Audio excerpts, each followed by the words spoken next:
Veličanstveno. Prekrasno. Da mi je cijeli život biti ovako odjeveno.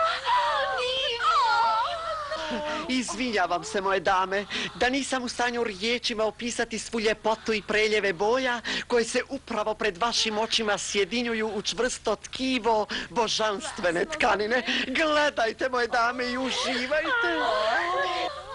Priznajem da samo žene i vrlo rijetki muškarci mogu osjetiti svu ljepotu koju krije ova tkanina. Ali, dragi meštre, ona je ne krije, ona je upravo otkriva. Točno, dragi majstore, točno. Pa samo umjetnik može reći ovakvu istinu o svome djelu. Dozvolite.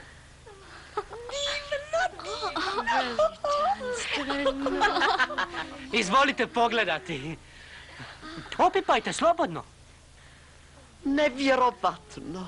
Mekano kao zrak, povjetarac, lahor, pjena. Gospođe, opipajte.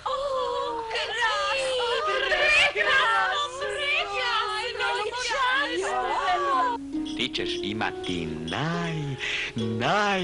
najljepše ruho na svijetu. Kona Golazar će imati